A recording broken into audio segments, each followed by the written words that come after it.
welcome back to my film and TV channel. We're going surfing today, yes, or trying to go surfing. It's not very successful. We're going to look at something called The Surfer, a psychological thriller, they call it. Yes, I will tell you now. Myself and the critics are pretty wide apart on this one. It's written by Thomas Martin and stars the wonderful Nicolas Cage. I won't give you any more actors because it doesn't matter. It's all about Nicolas Cage. It's a Nicolas Cage vehicle, and it follows Nicolas Cage, who plays a man planning to surf his idyllic beach with his son. We'll talk about that later on. I wasn't convinced it was his son, but hey, there you go. But that's me trying to make some sense of this film. And he becomes thwarted and tormented by the locals. And the whole idea is he was actually born in the area, he wants to buy a big house, and he's got trying to get the money together to buy it. So he's taking his son to show where he used to surf with his dad, which is another problem that I was trying to read too much into later as well. This released on the 2nd of May 2025 in the US and Ireland and the United Kingdom on the 9th of May. So I'm recording and looking at this on the 8th of June 2025. I think it's going to be on Stan in Australia on the 15th of June. So there you go. So check your territories outside of those ones I've already mentioned. Let's have a look at what we've got here. I'll start with the positive. And this is probably Nicolas Cage in one of his liveliest roles, and one that fits his abilities. We've seen it before from Nicolas. He's good at playing these weird, strange roles where he basically cracks up. Just cracking up on screen, which he's pretty good at. And there's a lot of love for this from the critics. Tim Roby from The Telegraph scored it 8 out of 100. He said Cage commits again to his latest malcontent on the verge without troubling himself with an Aussie accent. Thank God for that in any way, which is classic Cage. It's a performance that belongs quite high up in the canon, yes, and his hair looked all right for this as well. Usually his hair looks a bit over the top dyed, but it looks okay in this one. Great performance from Cage. I'm not going to quibble about that at all. Sadly, that's about, for me, as good as it gets. What I thought would be a tacky by the numbers revenge thriller. Man with kid gets humiliated and sets about reaping revenge on his tormentors, used his ex-Navy SEAL skills, etc. No, it wasn't. It wasn't one of those. John Nugent from Empire magazine scored at 8. He said, with a committed, crazed, brilliantly calibrated performance from late Renaissance Cage. Yes, I agree with that bit. This is a feverishly good thriller. Surreal and strange and sticky. Yes, surreal, strange, sticky and pretty shitty for me. Nope, he doesn't even get to smash his surfboard over a few heads. He does do it with a signpost, but not the surfboard. But this is called The Surfer, so it should at least be a few smacks with the surfboards. Hannah Strong from Little White Lies was a rare voice of discontent. She said, it's a film that really wants to be about hot and button issues like toxic masculinity and gentrification, but doesn't have anything interesting to say about them. And I'd have to agree. What we could get, I mean, there's a lot of potential in this, and I found myself trying to read into things more than we get. We could get a play on his childhood, his emotional breakdown with his father. There's obviously problems there, and to some extent it sort of goes some way into this, and you start thinking, oh, there might be a little bit more background to this, and it might be a bit more interesting, and it could have something to say about trauma. It does for me. Does do that, but that's only when you put a connotation on it. It's just a bit of a mess and a vehicle for Cage to enjoy acting a mess, and that's what he does. I mean, I thought the end was quite good. If the build up to it had been all right, the previous 90 minutes or so had been more gripping. I got to the point, as I said, where I was trying to link to other things. Did his son actually exist? Was he actually in real? But is it really him from his past life? Is the bum that's featured his actual dad?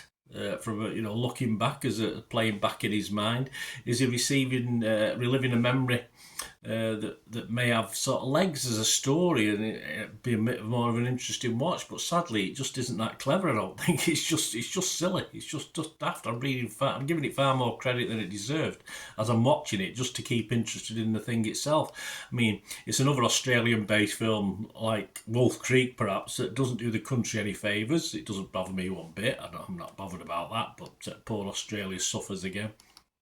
And as I said, the critics love this, and I'm not surprised because it's sort of the weird sort of stuff they have to like. They've sort of gone back and related to stuff from the 70s, films from the 70s and things like that. Yeah, probably crappy films from the 70s, yeah. But as a total watch and entertainment, it really is poor. I just don't really see the point of this. Let's have some of the critique on this one.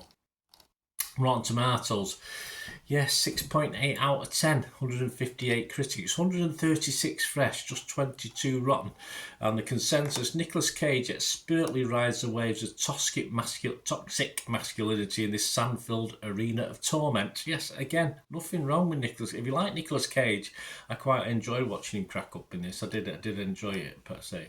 It just sort of ruined from the whole story for me. Metacritic, which we also look at, their average is 67 out of 100. That's based on 29 critics. 20 were positive and 9 mixed, so no negatives at all, which, doesn't surprise because, as I say, I think this is a critics' film. I think they probably love this. And as I say, if it built in all these little asides that I was thinking of and looking back at a past, I think I would have enjoyed it more, but it wasn't. It was just a simple, straightforward knobheads on the beach preventing people from actually going on the beach, which isn't very pleasant at all to watch in actuality.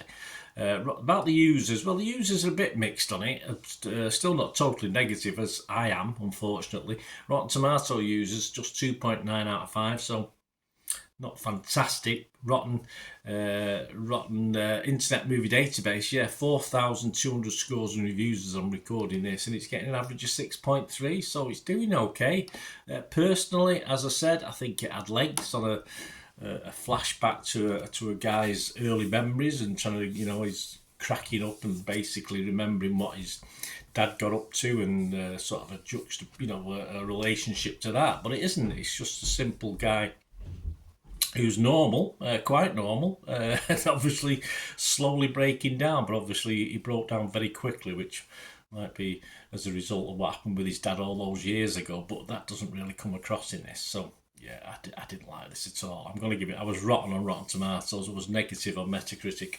And yes, if you go on my TikTok, you'll see my score for this, but if it gets less than a 5, I don't score it, so I'm not going to give, and the score I have given on TikTok is purely for Nicolas Cage's acting in this, which was quite entertaining for me, but as far as a story and something to watch, very forgettable. That's if you get through it. I'm not surprised if people just stop watching halfway through, and I wouldn't be surprised at all. So I've not give this a score, guys, because it certainly doesn't warrant a 5 out of 10. So I'll give this no score for me.